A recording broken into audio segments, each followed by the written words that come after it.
Ya, Assalamualaikum warahmatullahi wabarakatuh. Kembali lagi bersama saya. Pada kesempatan siang hari ini, saya akan melanjutkan pembahasan terkait persiapan UP PPG dalam jabatan tahun 2021. Buku yang saya gunakan adalah Bahan Pengayaan dan Remedi Matematika yang diterbitkan oleh Kementerian Pendidikan dan Kebudayaan, Direktorat Jenderal Guru dan Tenaga Kependidikan, Direktorat Pembinaan Guru, Pendidikan Menengah, dan Pendidikan Khusus tahun 2019. Nah, pada video sebelumnya saya sudah membahas beberapa contoh soal 40 soal kompetensi profesional, kemudian 20 soal kompetensi pedagogik. Kemudian saya juga sudah membahas bab 3 soal latihan dan umpan balik pada dua video. Video yang pertama itu soal nomor 1 sampai 10, kemudian video yang kedua soal nomor 11 sampai 15. Nah, pada kesempatan hari ini kita akan melanjutkan untuk pembahasan soal nomor 16 sampai 20. Nah, kita lihat soal nomor 16, bilangan kromatik suatu graf adalah minimum banyaknya warna yang diperlukan untuk mewarnai titik-titik graf tersebut sehingga tidak ada dua titik yang berhubungan langsung menerima warna yang sama. Jadi misalkan ini ada dua titik yang berhubungan, dia tidak boleh diberikan warna yang sama. Sama-sama merah gitu ya, nggak boleh. Nah, bilangan kromatik dari graf di bawah ini adalah kita diminta untuk mencari bilangan kromatik dari graf di bawah ini. Dari 4, 2, 3, 6, 5 ini pilihan jawabannya ya. Jawabannya yang C. Bilangan kromatik suatu graf adalah minimum banyaknya warna yang diperlukan untuk mewarnai titik graf tersebut sehingga tidak ada dua titik yang berhubungan langsung diwarnai dengan warna yang sama. Terlihat bahwa graf tersebut diwarnai dengan minimum 3 warna, yaitu merah, hijau, kuning. Merah, hijau, kuning. Merah, hijau, kuning. Ini juga merah, hijau, kuning. Ya, sehingga bilangan kromatik graf tersebut adalah 3 karena ada 3 warna minimum, yaitu warna merah, kuning, dan hijau. Saya rasa tidak ada masalah ya. 17.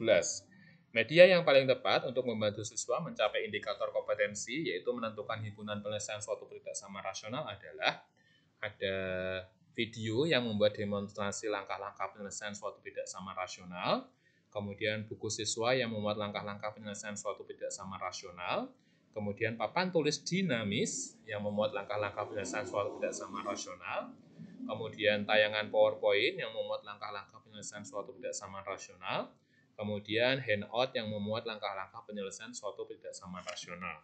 Jadi kita diminta untuk mencari media yang paling tepat untuk membantu siswa mencapai indikator kompetensi menentukan himpunan penyelesaian suatu tidak sama rasional. Jawabannya adalah yang C. Solusinya, media yang paling tepat untuk membantu siswa mencapai indikator menentukan himpunan penyelesaian suatu tidak sama rasional adalah papan tulis dinamis yang memuat langkah-langkah penyelesaian suatu tidak sama rasional. Jadi guru memanfaatkan papan tulis tersebut untuk menjelaskan bagaimana cara menentukan himpunan penyelesaian suatu tidak sama rasional. 18. Perhatikan vektor-vektor di R3 berikut. Jadi kita ada 6 vektor, yaitu V1, 110, V2, 20-2, V3, 02-2, V4, 1-10, V5, 101, V6, 022. Daftar vektor yang membentuk basis untuk R3. Jadi kita diminta untuk mencari basis untuk R3. Ada A, V4, V5, V6, berarti kan V4 1-10, V5 101, kemudian V6 022. B, V1, V2, V3, berarti 110, 20-2, 02-2. C, V2, V3, V4, berarti 20-2, 02-2, dan 1-10. Kemudian V1, V3, V5, 110, 02-2, sama 101. Kemudian V1, V2, V6, 110, 20-2, dan 022. Nah, dari beberapa vektor tersebut ya, mana yang merupakan basis untuk R3? Jawabannya yang B.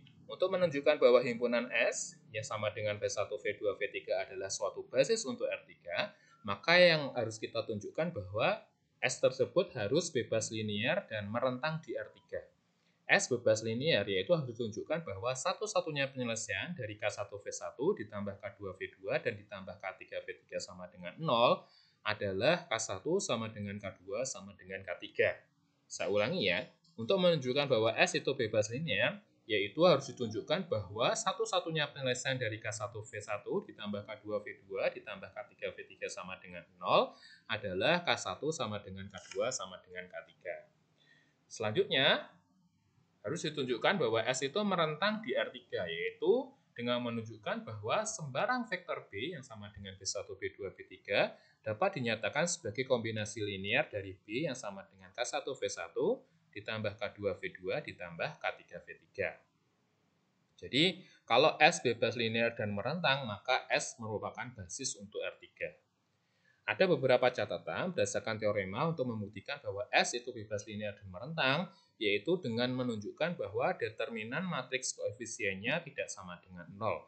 Jadi nanti kalau kita mendapatkan determinan matriks koefisien dari S yang tidak sama dengan 0, maka S itu bebas linear dan merentang, dan S itu adalah basis untuk R3.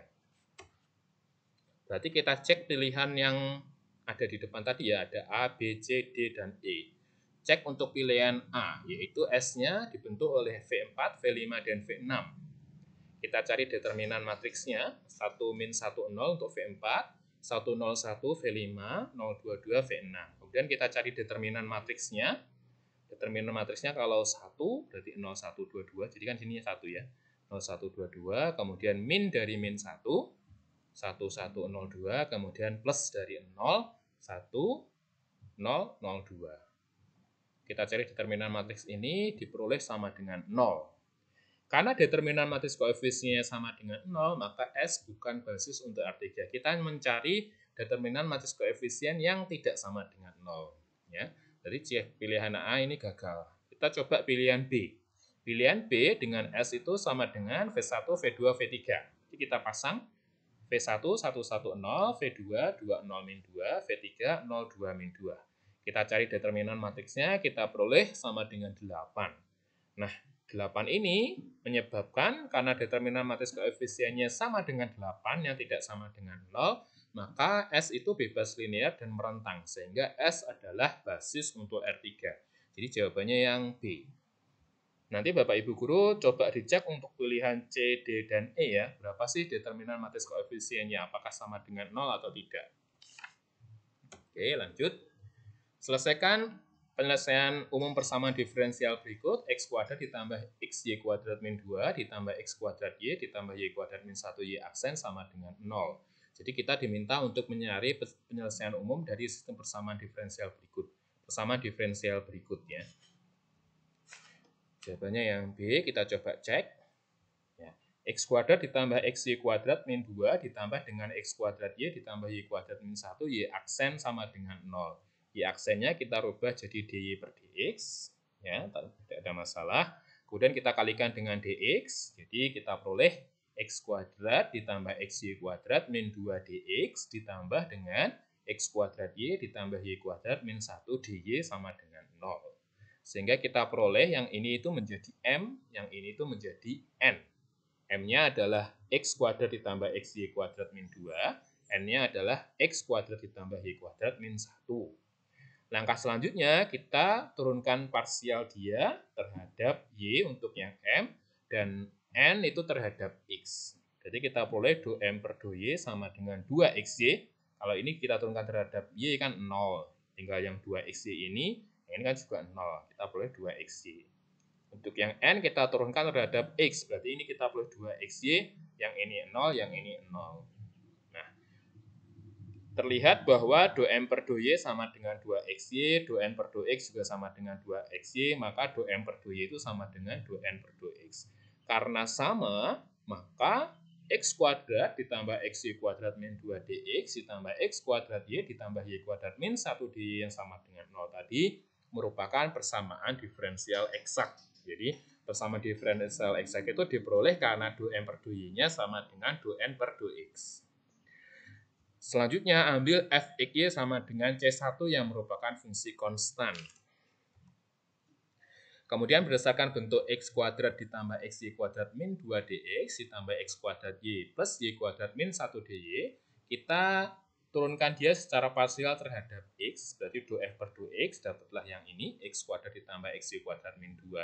Kita kasih tanda bintang 1, kemudian do f per do y-nya x kuadrat y ditambah y kuadrat min 1, kita kasih tanda bintang 2. Jadi ada persamaan bintang 1 dan persamaan bintang 2. Integrasikan persamaan bintang 1 terhadap X diperoleh fxy sama dengan integral dari x kuadrat ditambah xy kuadrat min 2 dx. Integral x kuadrat kan sepertiga x pangkat 3, integral xy kuadrat terhadap dx kan setengah x kuadrat y kuadrat, integral min 2 dx kan min 2 dx ditambah omega x, y, karena kan integralnya tidak menggunakan batas ya. Oke. Kemudian kita turunkan fxy-nya, parsial terhadap y, kita peroleh do f per do y-nya. Ini kita turunkan terhadap y, kita peroleh ini 0, yang ini x kuadrat y, yang ini 0, yang ini omega aksen x, y. Jadi turunan fxy parsial terhadap y adalah x kuadrat y ditambah omega aksen x, y. Kemudian kita bandingkan antara persamaan bintang 2 yang diperoleh dengan dengan ini tadi ya, yang kita peroleh ini. Do F per do Y kita bandingkan. Jadi antara yang ini sama yang ini ya. Ini sama ini. Kita peroleh omega aksen X, Y sama dengan Y kuadrat min 1. Karena kan ini udah sama ya, bisa kita coret. Berarti omega aksen X, Y sama dengan Y kuadrat min 1. Kemudian kita integralkan dia terhadap Y, kita peroleh sepertiga Y pangkat 3 min Y ditambah dengan C2.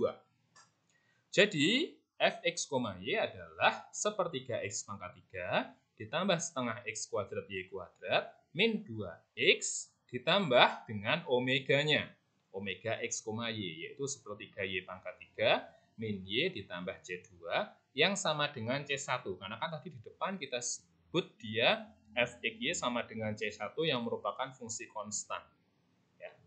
Kemudian C2-nya kita pindah ruas, kita peroleh fxy-nya sama dengan sepertiga X pangkat 3 ditambah setengah X kuadrat Y kuadrat min 2X ditambah sepertiga Y pangkat 3 min Y yang sama dengan C. Dengan C sama dengan C1 dikurang C2. Jadi ini kita pindah ruas ke kanan. Ya, jadi jawabannya yang B. Ya. Yang ini ya. Oke. Jadi saya ulangi lagi ya, cek dulu.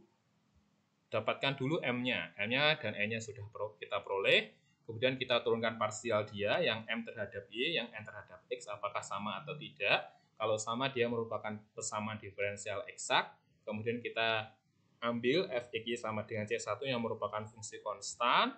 Kemudian kita dapatkan do F per do X-nya di persamaan bintang 1. Kemudian do F per do Y persamaan bintang 2. Kemudian kita integrasikan persamaan bintang 1 terhadap X. Kita peroleh sepertiga ini ya, omega X, Y. Kemudian yang kita peroleh ini kita turunkan terhadap Y. Kita peroleh do F per do Y sama dengan ini. Kemudian ini kita bandingkan dengan persamaan kedua. Kita peroleh omega aksen X, Y sama dengan Y kuadrat min 1. Kemudian kita integralkan terhadap Y. Kita peroleh sepertiga Y pangkat 3 min Y ditambah C2. Kemudian kita pasangkan lagi ke F, Y yang sama dengan C1. Karena ini tadi ya, F, Y sama dengan C1. Omega X-nya kita ganti dengan sepertiga Y pangkat 3 min Y ditambah C2. Kemudian C2-nya kita pindah ruas ke sebelah kanan. Jadi kita peroleh ini. Oke, lanjut. Soal nomor 20. Perhatikan tabel Cayley suatu grup di bawah ini. Jadi kita punya tabel Cayley seperti ini yang mewakili suatu grup. Yang diminta adalah B bintang E inverse, bintang B, bintang B, bintang E. Berapa sih nilai dari B bintang E inverse, bintang B, bintang B, bintang E? Dari tabel Cayley pada grup ini ya. Nah, jawabannya adalah yang B. Perhatikan tabel Cayley suatu grup tersebut. Terlihat bahwa A bintang X sama dengan X bintang A yang sama dengan X. Untuk X sama dengan A, B, C, D, F. Jadi kita lihatnya dari sini ya. Ini kan A bintang A bintang B, B, A bintang C, C gitu ya. Ini sama yang di sini ya. Nah, A bintang X sama dengan X bintang A yang sama dengan X. Untuk X sama dengan A, B, C, D, F. Sehingga dengan kata lain, A adalah elemen identitas pada grup tersebut. Oke. Sekarang kita lihat soalnya. B bintang E min B bintang E inverse, bintang B, bintang B, bintang E.